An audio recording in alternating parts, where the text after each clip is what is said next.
Good morning. I'm going to raise this a little bit.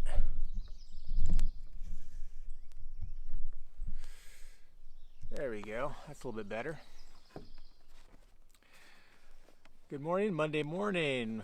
Tim and Marcy, welcome this morning. Kim, good to see you all this morning. Lori, welcome. Debbie Collins, good morning to you. Suzanne and Daryl from Arizona, welcome. Caleb, good morning. Good to see you all this morning. Andrew Simpson, thanks you guys for being here this morning. Lisa and Steve, welcome. Wendy and Jeremy, welcome. Claudia, wow, you guys are Monday morning people. You are right here, right on time. Jan, good morning to you.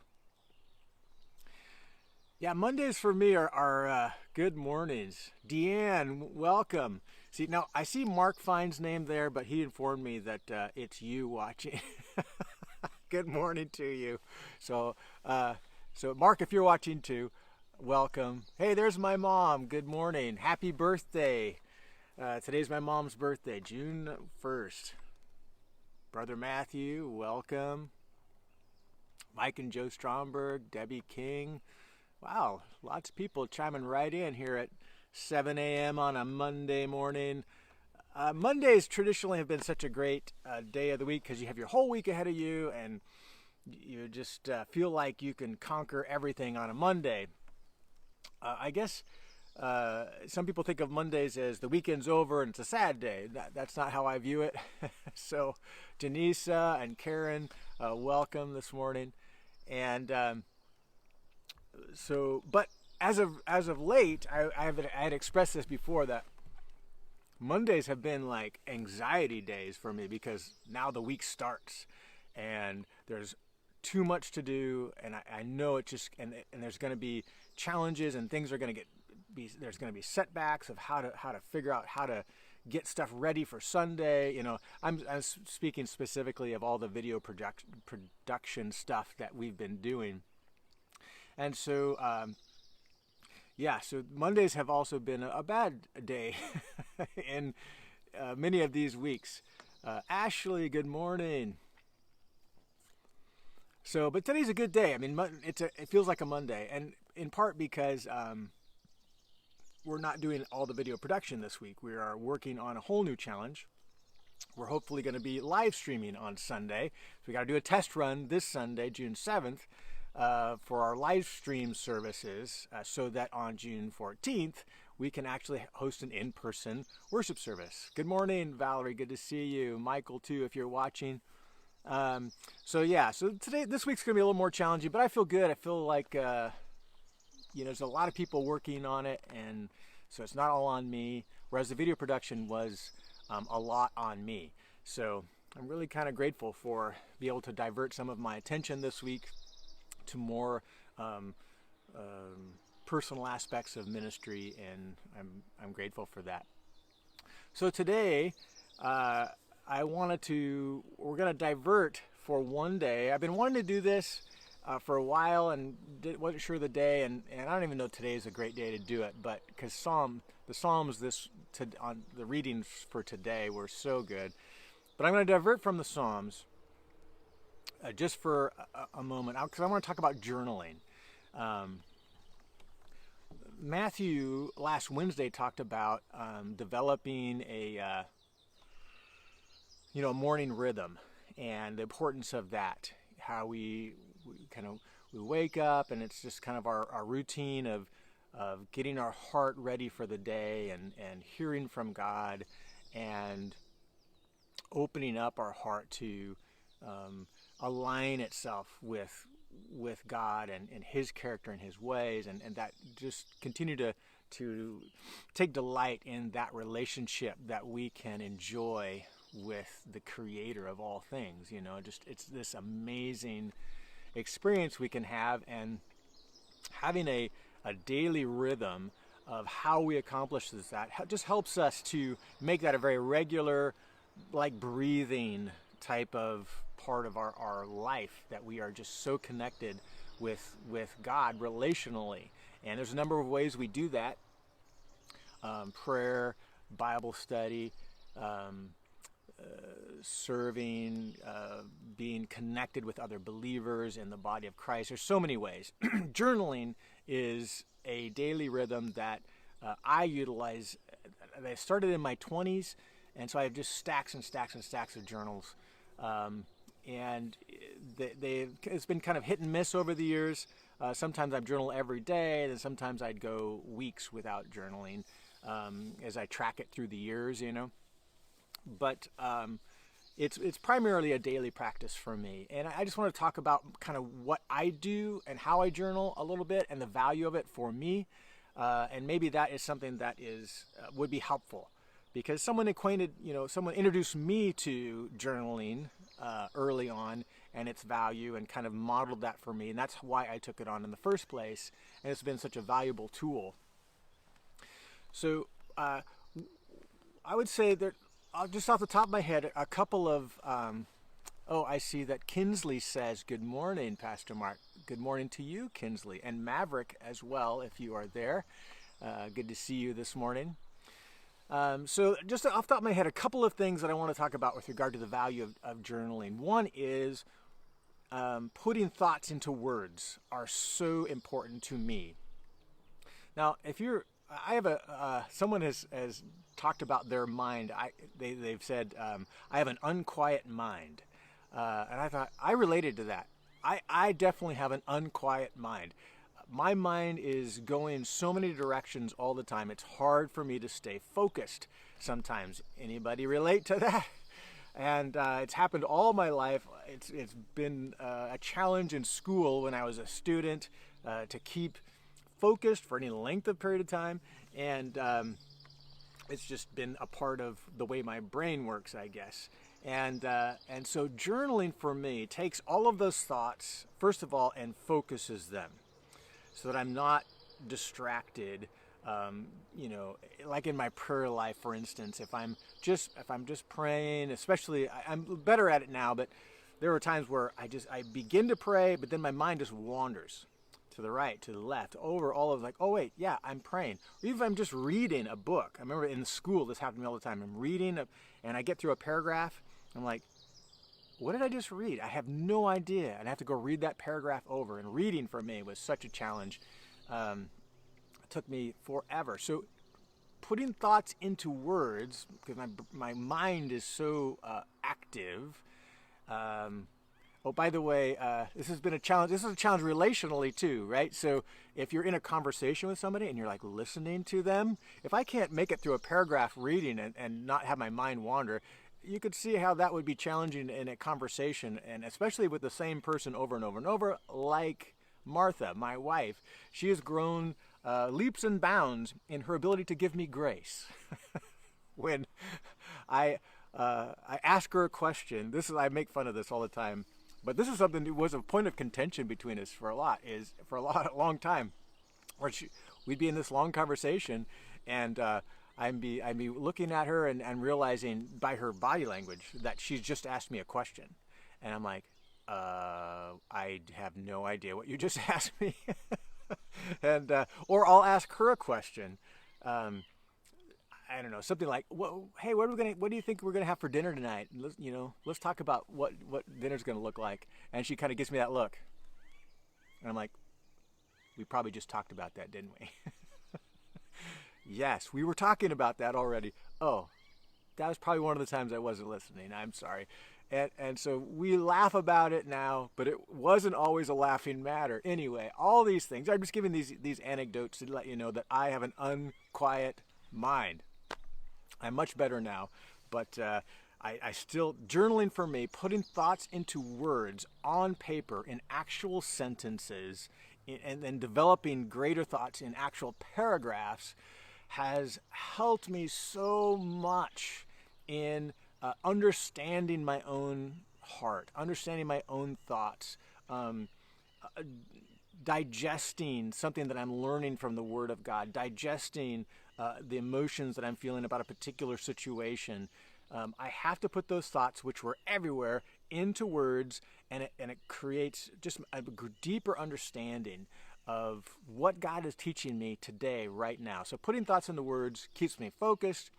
It helps put emotions into words that are understandable to me. And the only way I can do that is putting pen to paper. It's a tactile thing. It's a physical thing that I have to. It just helps me to create a focus point. And so putting thoughts to words, and then I mentioned it already, putting emotions to words. Our emotions are at the most basic level are just really just sensations that we feel. And some of them feel good and some of them feel bad. And for whatever reason, for me, any bad sensations that my brain was kicking down to, and I would feel it right here in my gut, was just, this is something wrong. It's like, abort. There's something wrong in your life. And rather than really examining what it was that your body or your mind and your emotions are telling you and trying to work through that, I would just say, in the most basic sense, these sensations feel bad and I need to get rid of them. I don't want to feel these sensations, and so I would suppress them. And suppressing emotion is positive in the right context, right? So if say I'm working with someone and they do something that makes me angry, it's a positive thing to suppress my anger so that I can speak with them without yelling or name calling or whatever, right? So I suppress what I'm feeling so I can momentarily say, hey, let's talk about there's something wrong here. Let's talk about this. Rather than me just flying off the handle about my emotions. So there's a good thing about suppressing. Or if you can't deal with something right in the moment, oh, this is so frustrating. We're going to have to talk about this later. Right now, I've got to focus on this. But if you never get around to talking about it later, if you never communicate what you're feeling, if you don't even know what you're feeling, you're just having these sensations that you determine are bad. This was kind of my MO for a lot of years of my life. I would suppress them, and you suppress them enough and over, and you never circle back around to check them out. What was that sensation I was feeling? Why was I feeling that? Then it goes from suppression to repression. When you begin to repress your emotions, you shove them so deep that I don't even feel them anymore, and you kind of fool yourself into thinking they're just not there. I've tackled the bad feelings I was having, those bad sensations, and they're gone. Yay me, victory, But in reality, you just repressed them, and they will manifest. They're still there. You just can't feel them immediately. You've just kind of numbed down those feelings, and they're going to come out in other ways, negative ways, in our worldview, in our relationships with people. I could list a long list of how repressed emotion would affect me. And so journaling, putting thoughts to words, putting emotions to words have been so helpful for me to just identify those sensations that I was feeling. And putting it to words means I can actually identify the actual negative sensation I was feeling. So now I can put words on paper like anger, sadness, anxiety, fear. These sensations that I didn't like feeling, but now I'm like, okay, let's put a name on this. What exactly is this sensation I'm feeling? And then when I start naming them, it begins to help me understand, oh, why am I feeling sad right now? Is there something in my life that would be an appropriate sensation? Even though it doesn't feel good, it would be normal and appropriate to feel that sensation right now? Yes, oftentimes it is very appropriate to feel a negative sensation, especially if you're dealing with loss and grief. Sadness, grief. These are grief is like a really broad word for any kind of loss. Sadness, a little bit more specific, and so that can be appropriate. So when you put it into words and you begin to process, you start. I'm learning to hold those emotions and be present with those emotions and not treat them as bad, even though they feel bad. No, you've heard me say this a number of times. Emotions aren't bad; they just feel bad. And I'm specifically talking about those negative sensations we feel: anxiety, fear, anger, sadness. And so how do we positively learn from this? How do we positively grow? How do we, in this, to me, journaling helps. So I'm going to get real practical now. I'm talking kind of in broader terms, philosophically, I guess. I don't know, but I'm going to talk real practically now. Here's the 3 most prominent ways I journal. Number 1 is, like, for instance, right now, in the last couple of years, I've read the Psalms every morning as a part of my daily rhythm. Part of my daily rhythm of journaling is reflecting on what God is teaching me in a particular psalm. So this is the most objective way to start journaling. To me, it's easy because you have this external stimuli of the scriptures that the Holy Spirit in us uses to awaken thoughts and relational truths about our relationship with God. And these are most often for me very positive sensations. So I take my pen and my journal and I put that on paper. That's the first aspect of my journaling. The most prominent aspect of my journaling is reflecting on what God is teaching me in the scriptures that day. And the other 2, and I've alluded to this, is recording in actual words my emotions. What is my emotional state today? Am I feeling thankful? Am I feeling happy? Am I feeling sad? Am I feeling anxiety? And I journal about that. Where are my emotions today? Where's my emotions in this moment? And I record that. And it's important when you record those emotions, especially negative emotions, to do so non-judgmentally.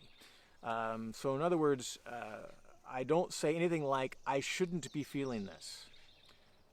I ought to be feeling something else. I don't make those judgments. I just record what it is I'm feeling. And then the third aspect that I most commonly journal about is my life's circumstance. What am I going through? What is it that's happening? Both really fun and exciting things, breakthroughs, and as well as things that are really hard for me, circumstantially, something that just happened. And it's usually more on those ends of the spectrum. I don't really journal about the day-to-day, normal, everything that happens most of the time.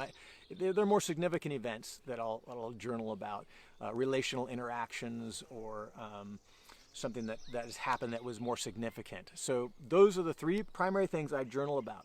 So I'm going to fast forward a little bit to why I'm talking about it today. And that is, I have in my hand 2 journals. So what this means is one is almost full and one is empty. So I'm at the point in my journaling where I'm finishing up one journal and I'm beginning another journal. So here's what I do as a part of my rhythm of journaling is that almost weekly I'll go back and reflect on my journal entries from the previous week, and that's helpful.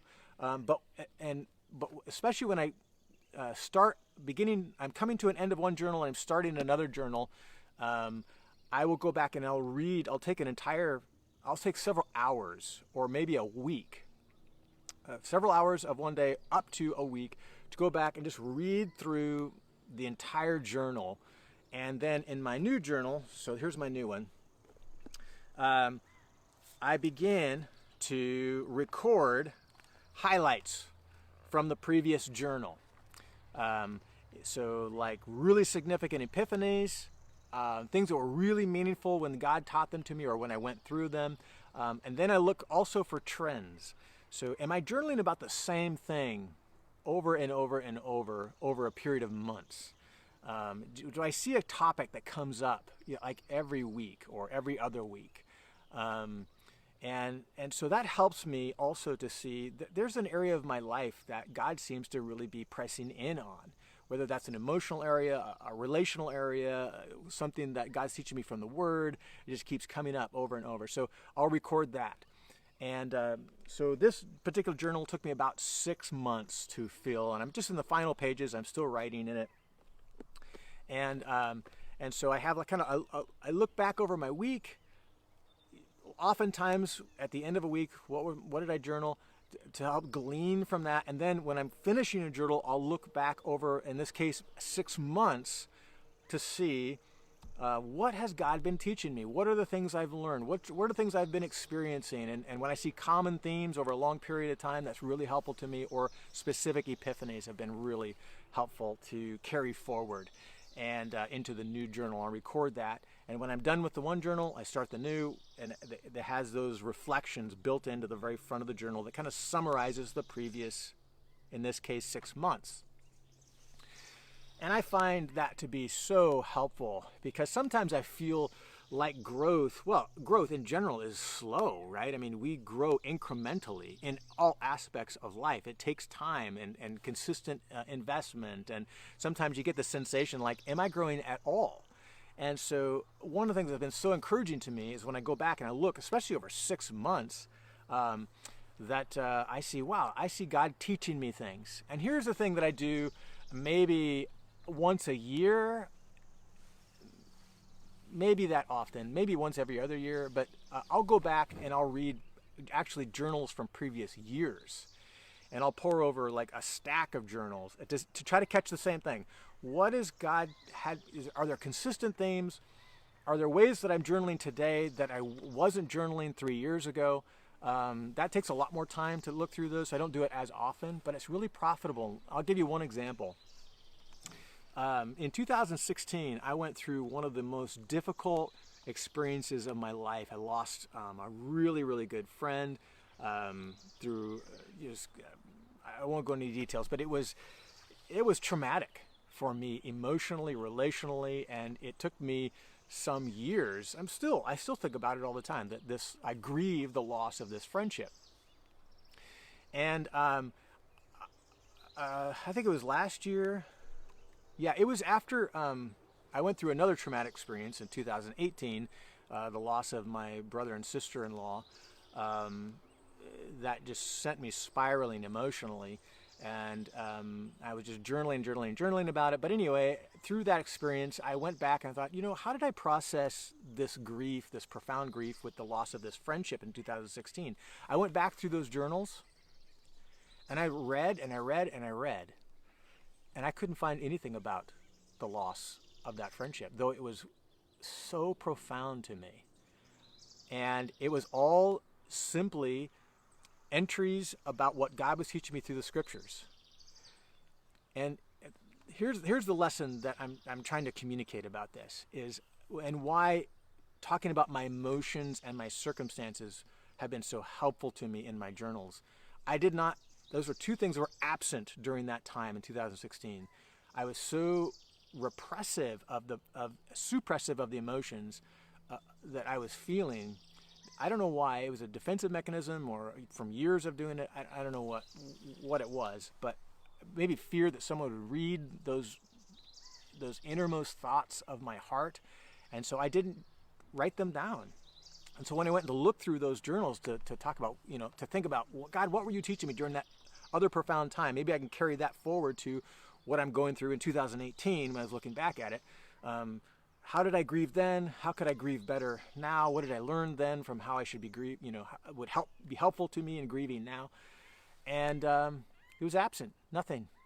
And I thought, and that was one big lesson to me. It's like, God, thank you so much that processing my emotions and processing my circumstance are a current part of my journaling, because they are so valuable to go look at and see how you are growing.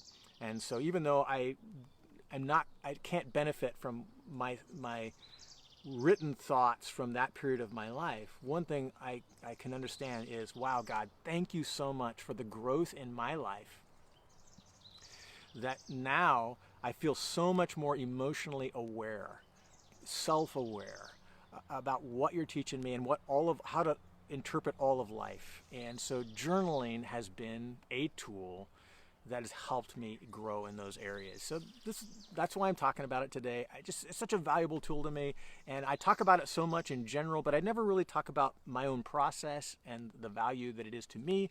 So I was hoping that you might benefit from that today, the value of journaling as it relates to me, and maybe somebody else can glean some from that. So, Lord bless you all today. I'm so grateful for Youth Sunday yesterday and how meaningful that was to me. It was so fun putting that video together and seeing the students interact with the congregation and contributing from their own hearts. I loved Steve's message about prayer. It was so meaningful to me. So I'm grateful. My heart feels gratitude today. That's the emotion I'm feeling today on this Monday, is gratitude. And I'm thankful for my mom, who's celebrating her birthday today. Happy birthday once again to you, Mom, and hope you all have a blessed day, and we'll see you tomorrow morning.